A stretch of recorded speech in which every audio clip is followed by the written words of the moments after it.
All right. Thanks once again for watching Blue City Reviews. We appreciate every single viewer. Pretty stoked to be talking about a little film called Till Death, a horror thriller from 2021 from director S.K. Dale, starring Megan Fox and a handful of gentlemen. You won't remember when the credits roll, and not because these actors weren't good, simply because Megan Fox is so good that all the supporting players kind of just evaporate, and you just end up watching her. This would make a really good stage play if they were to sort of scale down a few of the well, it's one location, but this could be rewritten to be a very interesting stage play. So the plot involves a woman in an emotionally abusive relationship. It's not physically abusive yet, but you get the feeling that, yeah, if she weren't to monitor her behavior very carefully, her husband would just snap like that and go off and hurt her fairly badly. So she's walking on eggshells for this guy, and she's having an affair on the side, which is understandable. Well, it's understandable in the sense that she needs love in her life.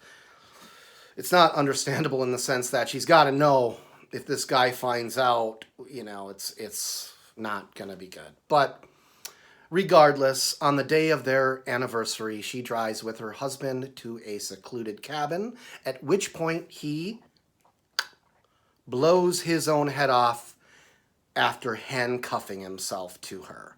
Now, there's a lot that happens after that, but I'm going to keep this spoiler free because there's some twists and some turns, and I've been hearing a lot of negative shit about this movie from actually very close friends of mine. Like, about half of my friends are YouTube movie reviewers, and I haven't heard any of them say a single good thing about this movie. In fact, most of them call it a poor man's Gerald's Game, a bargain basement Gerald's Game.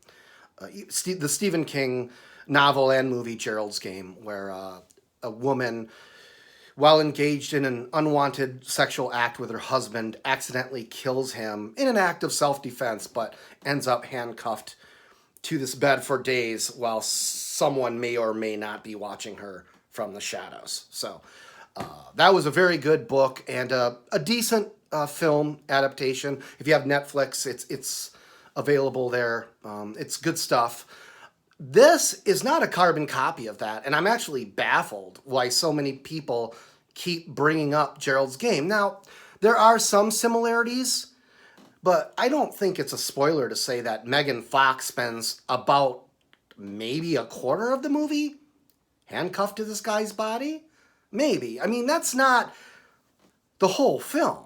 It's really not. There's a lot of movement and a lot of action and a lot of tug and pull back and forth. Yeah, I'm confused about the constant comparisons because there's a finale where they bring the handcuffed body back around, and that was a step too far, turns it into too much of a gimmick. But for the most part, this movie is very involving, very suspenseful. The score, the musical score by Walter Meyer, is fantastic. I've been listening to it on YouTube all day. Very good stuff. The cinematography, I looked up how to pronounce this gentleman's name. I hope I'm not slaughtering it. Jamie Cairney? Cinematography by Jamie Cairney is great too. You think snowy locations are going to be easy to make interesting, right? Just, the snow and film the endless landscape. But it's hard. I've been out there in the snow. It's hard to get that shit right. There's a lot of technical difficulties that come with filming in the snow, and I don't know how much of this was CGI, but they do some great nightmarish scenes out there in the snow and on the ice, and with her crawling around on this freezing terrain in nothing but her pajamas. Ooh, which I guess she did on her own. Now, I'm not one to, carefully pick through IMDb for the tidbits, because half of that is bullshit. If you talk to any professional filmmaker, even like top tier filmmakers living out west, they'll tell you, don't believe half of what the International Movie Database tells you. And ditto with Wikipedia. Lots of that is shady too, but I am to understand that Megan Fox is dragging this body around for the entire shoot or for the scene she had to do it. Like, that's hard. That's hard, man. That's hard work. Try dragging a body around, for a couple hours. It's not easy work. Not that I've done it a lot. I'm just saying. I've done a bit of partying and I've had some unconscious friends. You got to get to the car to get home, right? That's fucking hard. Yeah, it's difficult to go too in depth on this film. I will say that there are other actors in the movie. She's surrounded by 3 or 4 other men. They all do fantastic. The gentleman who plays the guy she's having an affair with, and there's a couple other guys that wander into the storyline, and they're great. The timing is really good. This movie doesn't overstay its welcome.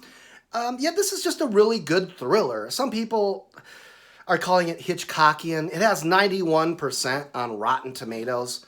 So I don't know that I'd go that far. I don't know that I would put this next to Hitchcock, but it's really damn good. And it just goes to show you, like, this is one of those rare cases where the audience score is way below the critical score. And I think that's because people turn on good-looking actors and actresses they loved when they were young, right? Megan Fox got famous with Transformers, and even though she's done a lot beyond that, including This Is 40, which she's just as funny in This Is 40 as anybody else in that movie. She's great in that Judd Apatow movie. But people just like to turn on their heroes from youth. They hit their early 20s, their mid-20s, and they're in or just getting out of college, and they're snobby and pissed off, and you're gonna turn on the Jessica Albas and the Corey Feldmans, and I don't know, man. For some of these young actors, I wonder if there shouldn't be some sort of therapy or course they take that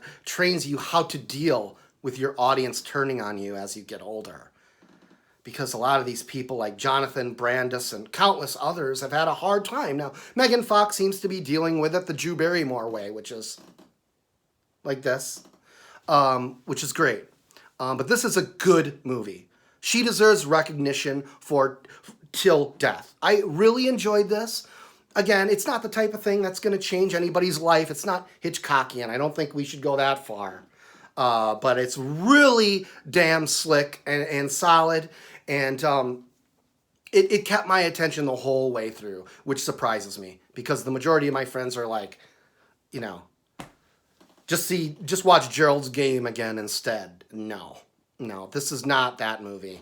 It's got a gimmick that is similar, but they do entirely different things with it. So, Till Death, 2021, available for streaming on many services.